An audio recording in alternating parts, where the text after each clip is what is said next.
to the July the 24th, 1990 taping of It Happened in Grand Prairie, as we bring you the history of Grand Prairie of the past and also those that helped make that history and that are continuing to do so in our area. This is our official history tape number 125. Number 125, and we're just so delighted to have a very special group with us today, the Crouch family. And we'd like to, of course, introduce first of all the matriarch of the Crouch family. We are so pleased to have Lavinia, Mrs. Homer Crouch, with us today. We want to welcome you to the show. My last name's Stone. Stone, that is right. Crouch Stone. Crouch Stone. You were a Crouch before you became a Stone, Yes, right? I was a Crouch. You bet. All right, and also we have Charles and Myra Crouch, and we're just so glad to have you all with us today. And Mr. Crouch is the nephew of Lavinia, right? Right. That is wonderful. All right, we're going to begin our historical interview. Before we do, we must give credit to Dorothy Brown. Dorothy has been so special and has seen that you all have been here with us today to bring some wonderful history points. And let's begin, of course, with Mrs. Homer Lavinia Crouch Stone. And we would like for you to look out into your camera and tell us a little bit about your genealogy. Give us your grandparents' names and your parents' names and come right on down the line. Well, my grandparents were Alec and Mary Crouch, Alec Crouch and Mary Thomason, and they married during the Civil War and came to Texas. All right. Where did they settle here? They settled at first their originals really settled near Bear Creek. All right. And it's right in the edge of Grand Prairie. Yes, it is. And they raised their family there. They had 3 boys and 3 girls, 6 children. All right. And among those was my dad, Frank Crouch. All right. And then there was Lula, who was married the Seals, and it was at one time sheriff of Dallas County. Oh, wonderful. And then the other 2 boys, well, I don't remember what each one did, but there was Charlie and Jim, and they both at one time lived in Grand Prairie, but Jim Crouch lived in Irving, I think, mostly. And what did they do for a living, Lavinia? Well, were they farmers or traders? They were originally farmers. All right. And then they came here and worked on the interurban track when it was built. Oh, yes. My dad worked on the interurban track, and my husband worked on the interurban track. So they helped build that. It was built and then used and then thrown away. All right, that was one set of your grandparents. Do you have any recollection of your other grandparents? My other grandparents I know very little about. Right. They were passed away before my mother even married my dad. All right. And what were their names? Would you like to put them into the record? Well, Mary Jane Johnson was my grandmother's name. All righty. And Noah Ewalt was my grandfather's. Oh, that is wonderful. That is great. You have a terrific recall. That is splendid. All right, now, and your dad was Frank Crouch. Frank Crouch. They called him FP here, mostly in Grand Prairie. He was known as FP. All right. Was he born here in Grand Prairie? No, he was born up in Grayson County. All right. That was before they settled near Grand Prairie. All right. That was he was born in '67. That was just after the war closed. And they hadn't come back to this part of the country yet. All right. When he came to this area with the family, was he of age to be married, or did he go to school here? I wouldn't remember that. All right, you don't remember that good stuff. All right, now let's give you both of your parents' names. Frank's full name was your father? Franklin Pierce. Franklin Pierce Crouch. All right, now your mother's name with the maiden name? My mother's name was Keturah Ewalt. All right, Sakura Ewalt. Okay. All right, and where did they meet and where did they marry? That I can't say. All right, okay. Was it in this area? In this area, yes. Okay. My grandmother was a Johnson. I got that wrong. She was a Johnson. All right. And she married an Ewald. An Ewald. Oh, that's great. That is great. All right. And when Frank and your mother married, did they settle in this area? They settled on what is known as the Prairie, Grapevine Prairie. And we lost our mother when she was 29. And then he remarried, and that's when he came to Grand Prairie. Was when he remarried. And we came here in the latter part of, as our family, the latter part of 1901. Would you like to put into the record the name of your stepmother so that we can make this transition nicely?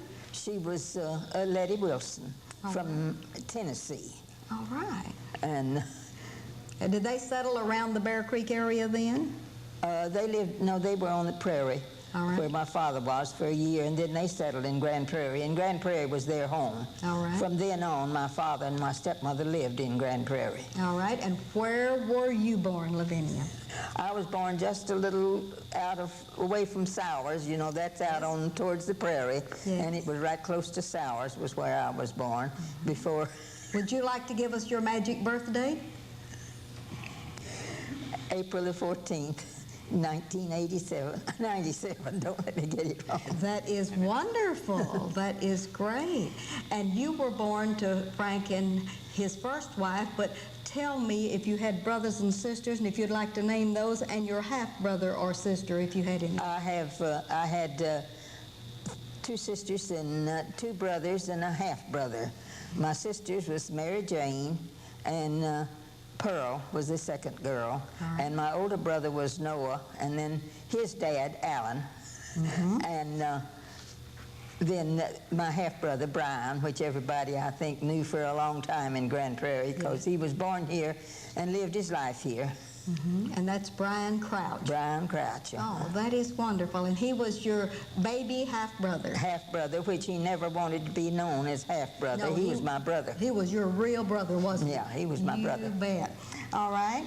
And when you were born, and did you go to school in the Grand Prairie, Sowers, or Irving area? All my school days were in Grand Prairie. All right. My first year I spent was in the 3-room wooden building down off of 5th Street, I guess, wherever it was down there. All right. And then we moved into, the school moved into the brick building on College. All right. And we had 4 rooms there. And one thing I remember of in that school that I have often thought of was the first airplane that ever flew over Grand Prairie. And we were in school, and they turned all the children out, let them go out on the playgrounds to see this plane fly over. The very first one. The very first one that ever flew over Grand Prairie. All right. I've got to get back, though, to the little school building that you attended on Northeast 5th Street and Main Street. You're the only person I've ever interviewed that attended that school, and I need to have a little something about it. Can you tell me any more about it, other than it was where the Brown Funeral Home is located today? Well, do you remember any of the teachers or the principal? I believe it was farther over towards the railroad. It might have been, but it was in that area. There was no streets at that time. All right. It was just a 3-room wooden building. It was 3-room wooden. And Professor E.W. Dallas was principal at the time. All right. And one of the teachers was Miss Sadie Gillespie, I think. All right. And then my first teacher was Miss Miller. Miss Sadie Miller. Miss Sadie Miller. Miss Sadie Miller, his aunt. What year did you begin school in the little school on 5th Street? Do you remember? How old were you? I was 7. You were 7. Okay, we can work that out from your birthday, can't we? Yeah. You bet. And how long did you go to the little school there? 1 year. 1 year, and then we moved to the big building. To the big building. Okay, that's very exciting. I'm so glad we got to talk today and get information about that little school. All right, I'd like to know that after you finished school, then what happened to you? Well, I married and left Grand Prairie in 17. In In the latter 1917. part of 17. All right, we want to find out your husband's name and give all of that good information about Homer, would you? It was Albert Homer. And he wasn't from this part of the country. He's from around Gallatin, Tennessee. All right, it's Albert Homer Stone from Tennessee. And did he come here on a job, or what brought him to Texas? Mostly his health. All right. He thought he had maybe tuberculosis. He had a cough. All right. And he lived to be 84 years old, so it evidently helped him to come to Texas. And how did he meet your mom? How did he meet you? He and my mom were cousins. Oh, they were wonderful. And in that way, I met him. And as he said, he was a little older than I, and he watched me grow up, and then he married me. All righty. And did you all have children? We had 4. All right. You want to name those for us? Oh, yes. Nancy Susan, and Alvin Marion, and Harold Bryan,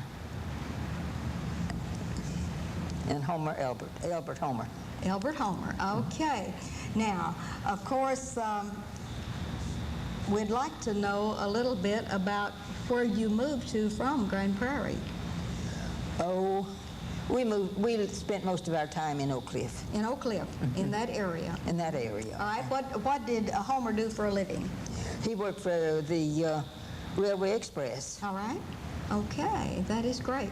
Were you any more than a homemaker? Did you have an outside job, or other than taking care of your children? At a later date, when the children were a little older, I went to work for Marsh Lee Manufacturing Company, and I worked there 29 years for Marsh Lee Manufacturing Company. And Marsh Lee Manufacturing does what kind of work? Oh, it was dresses. It was dresses. Wonderful. Oh, that is splendid. Okay. Now, we're going to let you rest just a minute, and then we're going to come back and talk with you about your later life here in Grand Prairie. But now let's get to Charles and Mara. Charles, as the nephew of this young lady, let's tell a little bit about yourself, about your father, which I believe was Allen. Right. All right, name your parents and put that on our record. Lou Allen Crouch was my father, and it's spelled very peculiar. It's L-O-U. All right. And then Greta Miller Crouch is my mother. Okay. Which is an old family of Grand Prairie. You bet. We've already interviewed her, and she was wonderful on our history show. Okay. And your brothers and sisters? And I have 2 sisters and a brother, Dorothy Brown, which is Yes, is with us today. Oldest sister, and then Alan Miller Crouch is my brother, and Martha Danhoff is my sister. All right, we've interviewed her, so we have all of your good folks almost on tape here for the history of Grand Prairie, don't we? All right, and where do you live now, please, Charles, you and Mara? We live at in north part of Grand Prairie on Cypress Court, Okay. which is part of the old family home place that we moved to when we came back to Grand Prairie in 44. You came back to Grand Prairie in 44 from where? From Dallas. From Dallas. You lived in the Dallas area and then back to Grand Prairie in 1944. What brought you back to Grand Prairie, Charles? My father was in business in Grand Prairie. All right. Bought the farm, and we moved to the farm in 44. All right. Which was named Sunnyvale Farms, which is on Sunnyvale Road at All right. part of Grand Prairie. Did you go to school in Grand Prairie, Texas, any? Yes, I came to Grand Prairie schools when I was in the 6th grade. All right. Did you go to Southside or the one uptown? Travis. To Travis. School, and then Austin School, and then to the old brick building on College Street. Okay, now. I attended that for high school. All right, now tell us about Travis School. At the time you came to Travis, who was the principal? Oh, goodness. Do you remember whether it was Jack Robinson or someone else? Really, I All right. We're trying to pick your memory just a little today, aren't we? I do remember that Austin, it was Miss Crabtree. All right. She was principal at Austin at the time. Because we moved into Austin, it was a brand new school the year we moved in, and moved from Travis over there. All right. And then you went on to Grand Prairie High School, and what was your class? 1949. Class of 1949. Okay, that's good. Y'all had a reunion probably last year, didn't you? Oh, that is wonderful. Well, it's exciting. And what do you do for a living? Are you retired now, or how have you made your way all of these years? Well, I'm a civil engineer, and I have an office in Grand Prairie Okay. on Highway 360. Okay. And have office in Grand Prairie, and Arlington, and Dallas for various years, doing civil engineering work for private industry. Oh, that is wonderful. We're going to let you rest a minute, but now let's get to Myra. Myra, as a Florentine, we want you to look out and give all of your genealogy, and then when you do that, we want to find out how you met Charles. My family came to Grand Prairie in 1944 when my father was transferred to the Dallas Naval Air Station during the war. I have one brother and two sisters, Patricia Florentine, David Florentine, and Karen Florentine. You give us your mother and father's full name, including your mother's maiden name. Sterling Worth Florentine, and he married Lois Fleming, Lois Lee Fleming. They were married in Sherman. He came from Denison, she came from Sherman. And came to this area to the Navy. That's right. The Naval Air Station. All right, how did you meet Charles? Through the church. We were both members of Emmanuel Presbyterian Church, Okay. as we are now. Yes. And you met at church, and then did he propose right away, or did you court a while? No, really, I was rather young when we started dating. Okay. So it was quite a while, about 5 years. All right. And do you have children? We have two children. I'd like for you to name them and give their full names and where they are, and if you have grandchildren or anything you'd like to tell about that little family. Well, neither of our children are married. All right. I hope someday, I hope that they will be married and we will have grandchildren, All but right. right now we don't. All right. Clifford Allen Crouch lives in Arlington, and Phyllis Ann Crouch lives in Grand Prairie. All right. Okay. You want to tell what they do? or- She works in Dallas, has worked for an interior designer for a couple of years, and during that time discovered that one of the people there is a great grandson, I believe, of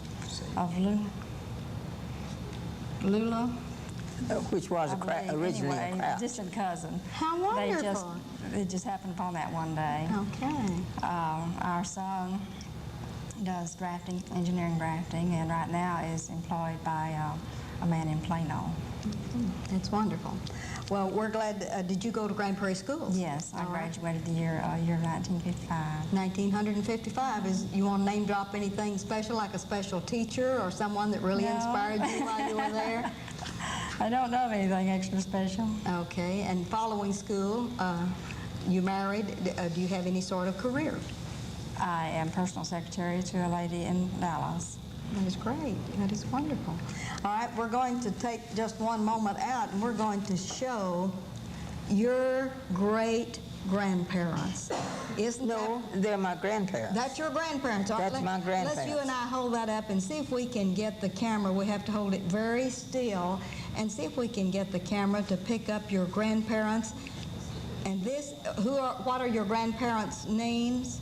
That was Alexander Crouch All right. and Mary Thomason Crouch. Okay, we're going to see if we turn that up just right. Isn't that going to be wonderful?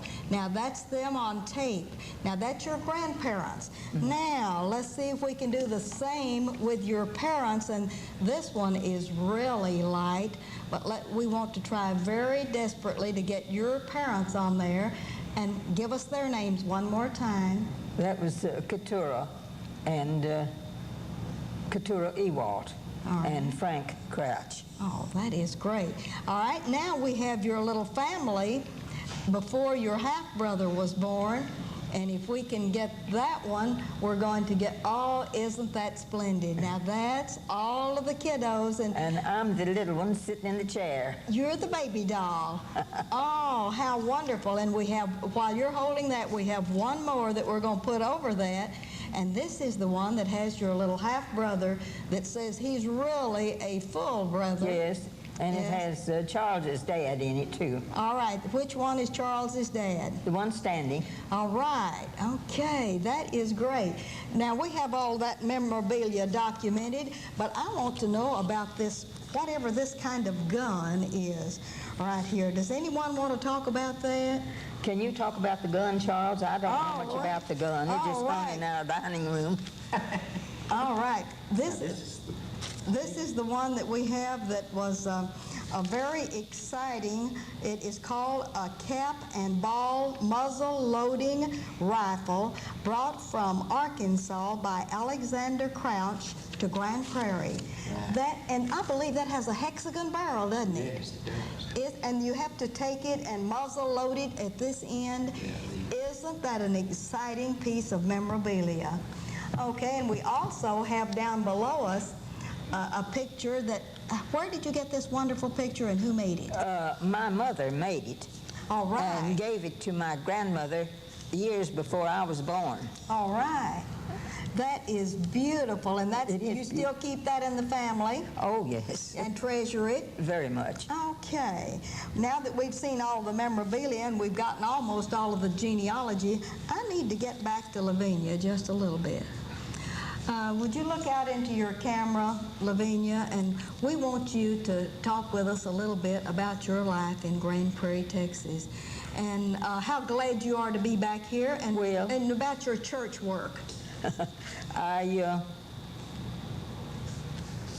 attend the First Christian Church All right? since I came back. All right. And I'm very happy with it and have lots of friends. And, I've been, my husband was sick when I first came back, and I've done very little since I moved back to Grand Prairie, only just enjoy living here in Grand Prairie. And the First Christian Church is located on Tarrant Road and Stadium Drive? Yes, and the All right. First Christian Church was organized in my father's home back in 1908. 1908, in your father's home. Mm-hmm. Isn't that exciting? So I knew more about the church back in those days than I have since I came back, because when people get my age, they're not as active. All right. And of course, Charlie Hall and Ramona Hall that we've interviewed on this show. Yeah. Yes, he's an elder there at your church. Yes, he's an elder. Would you like to mention some of the others that are there? That are your good friends that go to church with you? We well- want a name drop. Frankie Spencer, I think All you right. know real well. You She's a good friend of mine. All right. And do you go to a Bible class? No, I go to Bible class, the ladies' Bible The class. ladies' Bible class. And- Who teaches that? Myrtle Macmillan. Oh, yes. And, well, we have two teachers, they intercede. Mm-hmm. And Ann Wagnon. She lives in Irving. She doesn't live in Grand Prairie, but I think you know Myrtle. Yes, I've interviewed Myrtle. Mm-hmm. I'd like to know if you know anything about the Fowler Orphans Home that used to be down at the Naval Air Station that was under the direction of the First Christian Church. That's his. I visited that Fowler home as a teenager and had lots of good times in the auditorium there among the children. Brother E.Q. Grasty was manager. All right. And at one time, my older sister worked there a while, and it was very much a part of our family. We felt family life. Yes, and that was located now where the Naval Air Where Station the is Naval Air located? Station is located. All right, was it just out there as a building all alone, or were there other buildings around it, or was it out in the country? Well, now, it wasn't just one building. The Juliet Fowler home out there was a farm. It had All right. its school and church, and All right. and they did come later to the First Christian Church in Grand Prairie. It was a whole complex then. Yeah, Tell it us was more about that. We don't have anything on our history tape about the Fowler home. This is exciting. Well, I've had other people say they didn't know that it was even started here, Yes. but it was. And as I said, I've been there but it's been so many years now. You don't have any old photographs in your memorabilia No, I of don't. you at the Fowler home and, No, I and don't. the excitement of that? I just really Okay. don't. All right. And living in Grand Prairie has been exciting for you. Been very All exciting. right. And it's nice that you have a nephew here nearby, isn't it? And I have one of my sons, my younger son lives in Grand Prairie, All right. and I have a grandson that lives in Grand Prairie. All right, name drop your grandson that lives in Grand Prairie. My mind's gone. Ronnie Stone. Ronnie. Ronald Wayne is right. all of his name. All right. And he's a record driver. Good. All right. So we'll have to remember Ronnie Stone that drives the wrecker here in Grand Prairie, Texas. and won't we? my son lives in Grand Prairie, but he works at Texas Instruments All in right. Dallas. Give us your son's full name. Albert Homer. That's Albert Homer. Okay. He's my baby. He's the baby. Okay, that is wonderful. You know, it's been really exciting picking your mind a little bit today. We still have just a few more minutes, so let's go back to Charles just a little bit. And Charles, tell us what it's like to have such an illustrious family that's melded with the Presbyterian Church, the First Christian Church, being a civil engineer and coming back here and living in a town of your choice, where I'm sure you could have made a lot of other choices. Tell us about your experience here in Grand Prairie, Texas. Well, it's been exciting and quite eventful in the growth and change that has happened in Grand Prairie since we were here. And really, we always felt like that we were always here because we used to come back on nearly every Sunday to visit the grandparents that were still living in Grand Prairie. So it was. Well, after you left the Grand Prairie schools, where did that take you, Charles? Well, I went to Arlington. At that time, it was Arlington State All right. College, All and right. for 2 years, and then went to A&M for a short period of time, and then was in the service for 2 years and finished at SMU. All right. I'd like to know about your time in the service. We'd like to document that. Well, I was just an enlisted personnel or in the service, drafted during the Korean War, All right. served in the Signal Corps. Okay. And where did that take you? Well, I was trained in California and then went to Korea for That was just a 2-year period. That was a long 2 years, though, wasn't it? Yes, well, wasn't in Korea 2 years, but All right, let's get to Myra. Myra, is there anything you would like to say about your tenure here in Grand Prairie, or anything about your parents that were here, or that part of your family of the Florentines? Well, my life has been rather quiet, really. I don't have very many events to talk about. Okay, all righty. Let's get back to Lavinia then. Lavinia, if you had it all to do over, would you still choose Grand Prairie, Texas as your home? Yes, I'd come back to Grand Prairie. You'd come back to Grand Prairie. Would you like for me to tell us a little bit about your neighborhood, where you live, and maybe some of your neighbors that are good to you all the time? Well, we don't know neighbors much anymore. I live next to Mrs. Tabor, and the Garcias on one of them. They're both wonderful neighbors. And that keeps you very happy and going, keeps doesn't me. it? I enjoy my home. It's a very quiet street, and we enjoy each other. All right, now, someone's just handed me a very special note that says Mrs. Stone has lots of grandchildren, great-grandchildren, and great-great-grandchildren. Before we end this show, can you tell us how many? You got it written down. I love it. You have 12 grandchildren. Yes, I had 12 grandchildren. All right, and great-grandchildren, you have 23. Yes. Oh, And 5 and 5 great